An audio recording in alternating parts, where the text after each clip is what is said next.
Student, next topic हमारा जो है संविधान संशोधन। तो इसके बारे में हम लोग देखते हैं।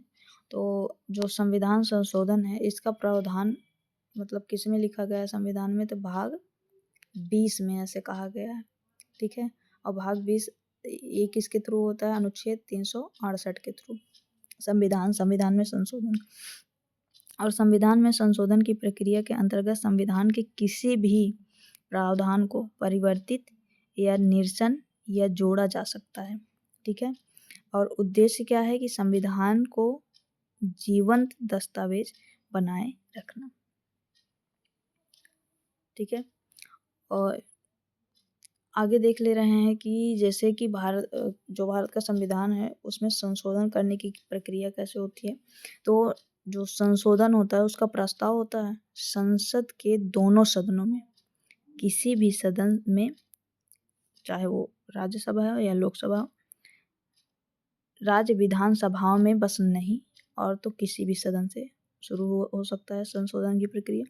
और विधेयक या तो किसी मंत्री द्वारा या किसी निजी सदस्य द्वारा पेश किया जाता है, जिसमें राष्ट्रपति की पूर्व अनुमति की आवश्यकता नहीं होती है। इसमें जो संशोधन करना होता है तो इसमें राष्ट्रपति की अनुमति नहीं लिया जाता है। ठीक है। अगला है कि विधेयक को प्रत्येक सदन में एक विशेष बहुमत द्वारा पारित किया जाना चाहिए। ये नहीं कि आधा लोग मान रहे हैं आधा लोग नहीं मान रहे, तो एक विशेष तरह का बहुमत होना चाहिए, उसके द्वारा पारित किया जाता है विधेयक को। दोनों सदन में कह रहा है, प्रत्येक सदन में, एक ठुम नहीं। अगला कह रहा है कि संविधान के संघीय प्रावधानों में संशोधन से संबंधित क्या है कि आधे राज्यों की विधान सभाओं द्वारा एक साधारण बहुमत होना चाहिए। मतलब आधे राज्य का विधानसभा में एक साधारण बहुमत होना चाहिए। संशोधन से संबंधित कुछ यही बात है। और राष्ट्रपति की सहमति के पश्चात विधेयक एक अधिनियम बनता है। ठीक है। पहले तो एक्ट रहता है, फिर बाद में पहले तो बिल रहता है, फिर बाद में जाके क्या बनता है? एक्ट बन जाता है। ऐसा ही होता है ना, विधेयक क्या बनता है? अधिनियम बन जाता है बाद में, राष्ट्रपति की सिग्नेचर के बाद। नेक्स्ट है कि संविधान में संशोधन के प्रकार तो 3 प्रकार से किया जाता है। एक तो साधारण बहुमत से किया जाता है, एक विशेष बहुमत से किया जाता है, और एक विशेष बहुमत द्वारा और आधे राज्य विधानसभाओं के द्वारा भी किया जाता है। तो साधारण बहुमत से कैसे होता है? इसमें क्या कर रहा है? उपस्थित एवं मतदान करने वाले सदस्यों का 50% मत से संशोधन हो जाता है साधारण बहुमत में। लेकिन विशेष बहुमत में क्या होता है? कुल सदस्यता का 50% से अधिक और उस सदन में उपस्थित एवं मतदान करने वाले सदस्यों के 2/3 बहुमत। 2/3 मतलब कि 2/3 का मतलब इसका 66% लगभग निकल के आएगा। ठीक है। तो इतना से इसको विशेष बहुमत पारित करना होता है। ठीक है। और विशेष बहुमत और द्वारा और आधे राज्य के विधानसभाओं द्वारा इससे क्या होता है?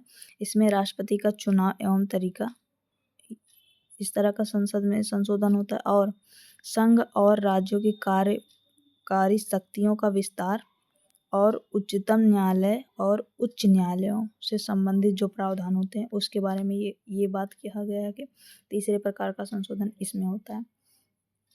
और विशेष बहुमत से अगर संशोधन करना हुआ तो उसमें कुछ जैसे विशेष बहुमत कौन कौन से, इसमें जैसे मौलिक अधिकार में। ठीक है। और राज्य के नीति निर्देशक तत्व में, DPSP जिसे कहते हैं, तो इसमें विशेष बहुमत लाना होता है। विशेष बहुमत से तभी कुछ हेरा फेरी किया जा सकता है। ठीक है। और साधारण बहुमत से जैसे नए राज्यों का प्रवेश या स्थापना करना हुआ तो साधारण बहुमत से पेश किया जा सकता है। और राज्य के क्षेत्र सीमाओं या नामों में परिवर्तन किया जा सकता है तो साधारण बहुमत से कोई दिक्कत नहीं। और राज्यों में विधान परिषदों का जो उन्मूलन या निर्माण, ये सब काम होते हैं, ये साधारण बहुमत से भी किए जा सकते हैं। इसके लिए बहुत विशेष बहुमत की विशेष बहुमत के लिए जैसे मौलिक अधिकार में अगर कोई परिवर्तन करना हुआ या DPSP में कोई परिवर्तन करना हुआ तो इसमें होता है। ठीक है। नेक्स्ट देख ले रहे हैं। तो इसमें कुछ कह रहा है जैसे अभी तक जो संशोधन अधिनियम हुए हैं और प्रावधान क्या क्या हुआ है तो उसके बारे में देख लेते हैं। तो जैसे पहला संविधान संशोधन अधिनियम 1951 में आया था। 1951 में। इसमें क्या हुआ था, इस संशोधन से संविधान में 9वीं अनुसूची को जोड़ा गया था। इसमें क्या है कि इस अनुसूची में केंद्र और राज्यों के उन कानूनों को शामिल किया गया है जिन्हें न्यायालयों में चुनौती नहीं दी जा सकती है। ठीक है। और जो 42वां संविधान संशोधन आया था, तो इसमें क्या वो आया था, 1976 में आया था। इसमें क्या हुआ था, प्रस्तावना में 3 शब्द नए जोड़े गए थे। कौन कौन सा, समाजवादी, पंथनिरपेक्ष और अखंडता। ये पूछ लेता है ऑप्शन में, यही 3 तो देगा, एक कोनो और दे देगा, तो बोलेगा कौन सा शब्द इसमें से नहीं जोड़ा गया था, या फिर किसी एक को देगा और 3 तो अलग ऑप्शन दे देगा। तो इस तरह का पूछ सकता है। और किस संविधान संशोधन द्वारा, तो 42वां संविधान संशोधन। कब, 1976 में। तो संविधान के मौलिक कर्तव्यों, जैसे नया भाग जोड़ा गया था, तो नया भाग कौन सा जोड़ा गया था, भाग 4 का ए, उसमें क्या जोड़ा गया था, मौलिक कर्तव्य जोड़े गए थे। ठीक है, इसी 42वें संविधान संशोधन के द्वारा ही। इसी तरह अगला आया था 44वां संविधान संशोधन 1978 में। इसमें क्या हुआ था कि राष्ट्रीय आपातकाल लगा था, जो अनुच्छेद 352 है, इससे संबंधित जो प्रावधान किए गए थे। इसमें आंतरिक अशांति शब्द को सशस्त्र विद्रोह में बदल दिया गया था। कब, 1978 में। और इसमें कुछ मौलिक अधिकारों से संपत्ति का अधिकार जो था उसको हटाकर कानूनी अधिकार बना दिया गया था, जिसे अनुच्छेद 300 के ए में जाके रखा गया है कि ये कानूनी अधिकार है, संपत्ति का अधिकार, अब ये आपका मौलिक अधिकार नहीं रहा। ठीक है। अगला 61वां संविधान संशोधन आया था। कब आया था, 1988 में। इसमें क्या हुआ था, मतदान की आयु को 21 वर्ष से घटाकर 18 वर्ष किया गया था। और यही क्वेश्चन पूछ लिया था एकदम डिट्टू ऐसे, तो बोला था कि जो मतदान की आयु है 21 वर्ष से घटाकर 18 वर्ष कर दी गई थी, तो इस किस सन में इस किया गया था, तो 1988 में किया गया था। ठीक है। और संशोधन कौन सा था, तो 61वां संविधान संशोधन था। नेक्स्ट है कि 73वां संविधान संशोधन अधिनियम 1992 में आया था। इसमें क्या हुआ था, पंचायत जो शब्द है उसको जोड़ा गया था। तो कहाँ पर है, इसमें पंचायती राज संस्थाओं से संबंधित प्रावधानों को पेश किया गया था, जिसका उद्देश्य क्या था कि स्थानीय स्तर पर शक्ति का विकेंद्रीकरण करना, मतलब स्थानीय लोगों में जो शक्तियाँ हैं उसको भी विकेंद्रीकरण मतलब बांटना। तो इससे पंचायत लागू हुआ था ना, जो ग्राम पंचायत होता है। ठीक है। और उसके जस्ट बाद 74वां संविधान संशोधन अधिनियम आया था, जो 1992 में ही आया था। तो इसमें शहर में जो था नगर पंचायत लागू हुआ था, नगर निगम। तो इसमें शहरी स्थानीय निकायों से संबंधित प्रावधानों को प्रस्तुत किया, जिसमें नगर पालिकाओं एवं और नगर नियमों का सशक्त बनाया गया था। तो गांव के लिए ग्राम पंचायत बनाया था, कब, 73वां संविधान संशोधन में। और 74वां संविधान संशोधन में शहर के लिए क्या बनाया था, नगर निगम बनाया था। ठीक है, या नगर पालिका कह दो, ये दोनों बनाया गया। अगला आया था 86वां संविधान संशोधन अधिनियम, जो 2002 में आया था। इसमें क्या हुआ था, 6 से 14 वर्ष के बच्चों को निःशुल्क शिक्षा प्रदान करना। तो ये प्रावधान आया था कब, 86वां संविधान संशोधन 2002 में। और यही हमारे जो मौलिक कर्तव्य है ना, ये मौलिक कर्तव्य का एक पार्ट है। ठीक है। नेक्स्ट देख लेते हैं कुछ और प्रधान, जैसे कि 97वां संविधान संशोधन कब आया था, 2011 में। इसमें क्या कहा गया था कि इस संशोधन से जो सरकारी समितियां हैं इसको संवैधानिक दर्जा और संरक्षण दिया जाएगा। ठीक है। और 101वां संविधान संशोधन अधिनियम 2016 आया था, ये बहुत इम्पोर्टेंट है।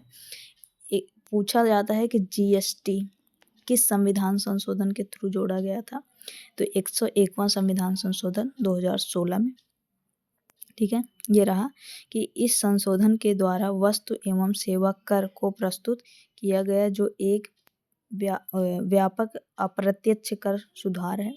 अप्रत्यक्ष कर मतलब कि आपसे डायरेक्ट पैसा नहीं मांगने आएगा, चंदा नहीं मांगने आएगा। आप जो सामान लोगे, जो सामान लेने के लिए पैसा पे करोगे, उसी के थ्रू वो सरकार अपना ले लेगा। इसीलिए बोला है कि अप्रत्यक्ष कर सुधार है, जिसका उद्देश्य कर ढांचे को सरल बनाना और आर्थिक एकीकरण को बढ़ावा देना है। ठीक है। और 102वां संविधान संशोधन अधिनियम जो आया था वो 2018 में आया था। इसमें क्या हुआ था कि जो पिछड़े वर्ग के राष्ट्रीय आयोग को संवैधानिक दर्जा देना, जो पीछे ओबीसी के लिए था। ठीक है। और 103वां संविधान संशोधन अधिनियम 2019 आया था। इसमें क्या कहा गया था कि यह आर्थिक रूप से कमजोर वर्गों को EWS को लिए, ठीक है, इकोनॉमिकल बैकवर्ड जो लोग होते हैं उनके लिए 10% का आरक्षण दिया जाएगा। तो अब तो आरक्षण सबको मिलने लगा है, झूठे लोग मार करते हैं। ठीक है। नेक्स्ट है कि 104वां संविधान संशोधन अधिनियम 2020 में, इसमें क्या कहा गया था? इसमें कहा गया यह लोकसभा और राज्य विधानसभाओं में अनुसूचित जातियों और अनुसूचित जनजातियों के सदस्यों के लिए 25 जनवरी 2030 तक सीटों के आरक्षण का प्रावधान करता है। मतलब सीटें आरक्षित रहेंगी कब तक? बस 25 जनवरी 2030 तक। ठीक है। मतलब थोड़ा बढ़ा दिया गया है, यही बात किया गया है, 2030 तक चला जाएगा। अगला है 2005वां संविधान संशोधन अधिनियम 2021। इसमें क्या कहा गया है? 105वां संविधान संशोधन अधिनियम 2021 में, इसमें सामाजिक और आर्थिक रूप से पिछड़े वर्गों को क्या किया जाएगा? पहचान कराने के लिए राज्य सरकारों की शक्ति को पुनर्जीवित किया जाएगा। और 106वां संविधान संशोधन अधिनियम जो 2023 में आया था, इसमें क्या हुआ था कि यह अनुसूचित जाति और अनुसूचित जनजातियों के लिए आरक्षित सीटों सहित लोकसभा और राज्यसभाओं और राष्ट्रीय जो राजधानी क्षेत्र है दिल्ली की विधानसभा में सभी सीटों का 1/3 महिलाओं के लिए आरक्षित किया जाएगा। 1/3 फीमेल होंगी। ठीक है। तो कहाँ जा रही हैं? चुनाव तो लोग खड़ा कर दे रहे हैं पत्नी को और काम अपना कर रहे हैं, तो क्या फ़ायदा? मतलब तो कुछ नहीं। तो ये हमारा तो क्या संविधान संशोधन के बारे में। ठीक है। नेक्स्ट है भारत सरकार की कुछ निधियों के बारे में हम लोग देख ले रहे हैं। तो देखिए भारत सरकार की जो निधियां हैं वो इसका भाग किसमें चर्चा किया गया है? 12 में। ठीक है। भाग 12 में इसका बात किया गया है। और अनुच्छेद 266 के 1 में क्या कहा गया कि भारत की संचित निधि भारत की समेकित निधि होगी। और अनुच्छेद 266 के 2 में क्या कहा गया कि भारत के लोक लेखा भारत के सार्वजनिक खाते होंगे। नहीं, लोक लेखा और भारत के सार्वजनिक खाते, इसका बारे में बात किया गया। और अनुच्छेद 267 में भारतीय आकस्मिकता निधि के बारे में बताया। आकस्मिकता निधि ऐसे होते हैं जैसे लोग रखे नहीं रहते हैं जुटा के कि कभी काम लग जाएगा तो फिर निकालेंगे, नहीं तो ऐसे रखे रहेंगे, तो उसी को आकस्मिक कहते हैं। मतलब अचानक से काम लगे तो अचानक से उसको निकालना। अगला है केंद्रीय सरकार की निधि जो विभिन्न वित्तीय आवश्यकताओं और प्रावधानों को पूरा करने और संसाधनों के प्रभावी उपयोग को सुनिश्चित करने के लिए ये जो प्रावधान है ये आया है। ठीक है। भारत सरकार की निधि वाला। नेक्स्ट देख ले रहे हैं चलो कि जैसे 3 तरह का होता है। एक तो फंड होता है, फंड में आय हो सकता है, व्यय भी हो सकता है, या संसदीय प्राधिकरण। इसमें संविधान के अनुच्छेद कौन कौन से जुड़े हैं तो वो देख लेते हैं। और भारत के समाकित निधि, भारत की आकस्मिक निधि और भारत का सार्वजनिक लेखा कैसे होता है। तो देखो आय, इसमें क्या होता है? कर और गैर कर राजस्व, ये समेकित निधि द्वारा होता है। और भारतीय असमय जो आकस्मिक निधि होता है इसमें 500 करोड़ रुपए की निश्चित निधि होती है। ठीक है। और भारत का जो सार्वजनिक लेखा होता है इसमें समेकित निधि के अतिरिक्त सार्वजनिक धन भी होते हैं। जो ये समेकित निधि है ना, इसके लिए प्लस कुछ और धन होते हैं। तो ये जो होता है सार्वजनिक लेखा जिसे इसी को कहते हैं। व्यय कैसे होता है? तो व्यय में जैसे समेकित निधि से सभी व्यय आते हैं और आकस्मिक निधि से अप्रत्याशित व्यय होता है। और जो सार्वजनिक लेखा है भारत का, उसमें कैसे व्यय होता है, तो समेकित निधि के अतिरिक्त सार्वजनिक जो धन होता है उसका व्यय होता है। और जो संसदीय प्राधिकरण है उसमें व्यय से पहले आवश्यक जो समेकित निधि होती है वो कह रहा है कि व्यय से पहले जो आवश्यक होता है वो संसदीय प्राधिकरण के द्वारा होता है। और जो आकस्मिक निधि होता है इसमें व्यय के बाद आवश्यक जो होता है, ठीक है। और आवश्यक नहीं होता है ये कौन, सार्वजनिक जो लेखा होता है ये आवश्यक नहीं होता है। किसके लिए, संसदीय प्राधिकरण के लिए, ठीक है। संसदीय प्राधिकरण के लिए व्यय से पहले जो आवश्यक होता है उसे समेकित निधि कहते हैं।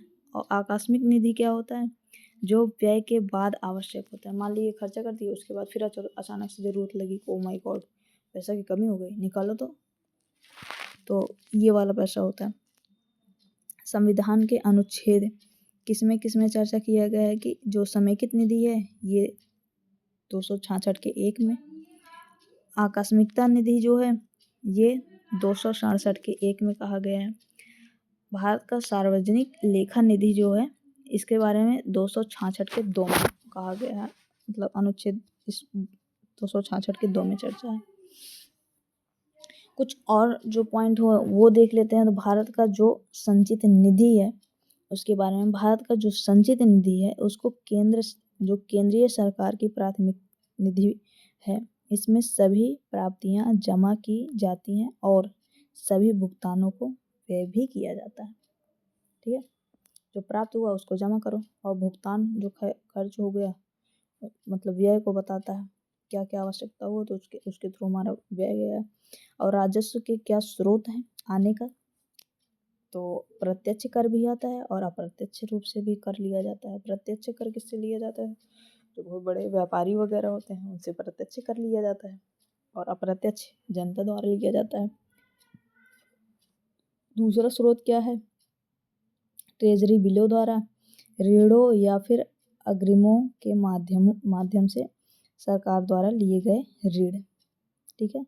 इससे भी हमको क्या होता है, राजस्व के स्रोत हैं। नेक्स्ट है किसी व्यक्ति इमरजेंसी द्वारा सरकार को ऋण या फिर ऋण का ब्याज वापस करना, ये भी एक राजस्व का स्रोत है।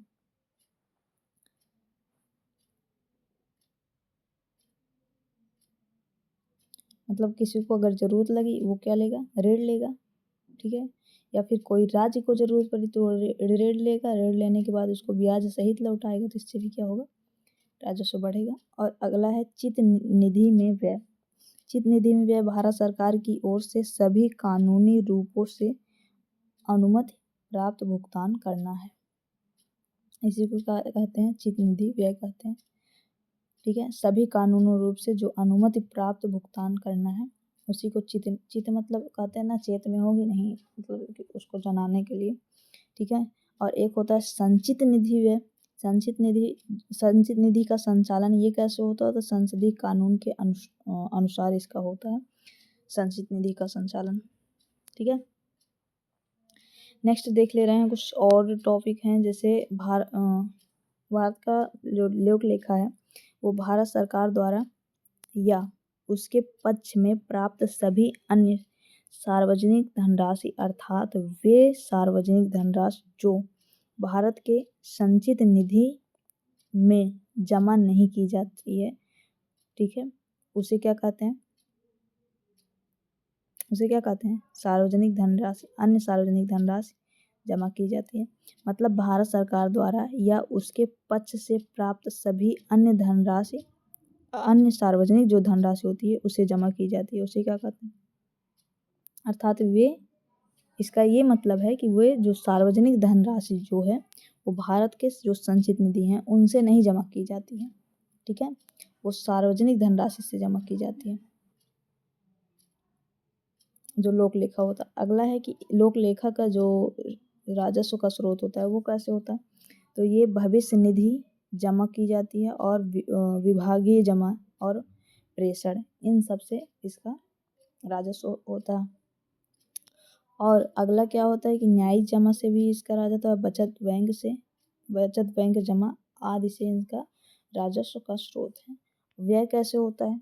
भारत के लोक लेखा में उन निधियों को शामिल किया जाता है जो सरकार अन्य संस्थाओं, व्यक्तियों, संस्थानों और अन्य सरकारों को प्रेरित करती है। ठीक है। एक और व्यय का साधन है कि ये ज़्यादातर बैंकिंग लेन देन के रूप में होता है। ये जो व्यय जो ज़्यादातर होता है बैंकिंग लेन देन से होता है, लोक लेखा व्यय। ठीक है। और लोक लेखा का जो संचालन होता है ये भुगतान संसदीय अनुमोदन के बिना ही हो जाता है। ठीक है। अभी हम लोग लोक लेखा व्यय देखें, इधर भारत की संचित निधि के बारे में पढ़ें। ठीक है। अब अगला आता है आकस्मिक निधि। आकस्मिकता निधि क्या होती है? ये भारत की आकस्मिकता निधि आपातकालीन व्यय के लिए एक रिजर्व निधि के रूप में कार्य करती है, जिसमें भारत को अप्रत्याशित स्थितियों का सामना करने के लिए वित्तीय सहयोग मिलता है। मतलब कि इमरजेंसी में ये पैसा निकालने वाला जो निधि होता है उसे कहते हैं आकस्मिक निधि। इसके राजस्व का स्रोत है क्या है कि आता कैसे है? ठीक है। ये भविष्य निधि जमा करना, जैसे लोग अरे सामान्य जीवन में अगर देखेंगे तो लोग LIC जमा करते हैं ना, थोड़ा उसी तरह का ये अगर देखेंगे तो इसी तरह का प्रोसेस है। और विभागीय जमा होता है और प्रेषण होता है। ठीक है। प्रेषण मतलब बांटो तो इधर उधर। ठीक। या फिर कुछ और जैसे न्यायिक जमा या बचत बैंक जमा आदि से इसका राजस्व का स्रोत है। व्यय कैसे होता है कि भारत के लोक लेखा में उन निधियों को शामिल किया जाता है जो सरकार अन्य संस्थाओं, व्यक्तियों और संस्थानों और अन्य सरकारों को प्रेरित करती है, इससे यह व्यय होता है। और अगला कैसे होता है कि ये ज़्यादातर बैंकिंग लेन देन के रूप में व्यय होते हैं। ठीक है। लोक लेखा का संचालन कैसे है? तो है भुगतान संसदीय अनुमोदन के बिना ही हो जाता है। ये तो सेम उसी की तरह है जैसे लोक लेखा निधि थी, इसी की तरह आकस्मिकता निधि भी है। आगे देख लो। तो आगे बस इतना ही हम लोग ख़त्म करते हैं। 2 टॉपिक हम लोगों ने इसमें देख लिया है, भारत की जो निधियाँ हैं तो उनके बारे में, और GST जो प्रावधान है संविधान संशोधन, तो इसके बारे में देख लिए हैं। ठीक है।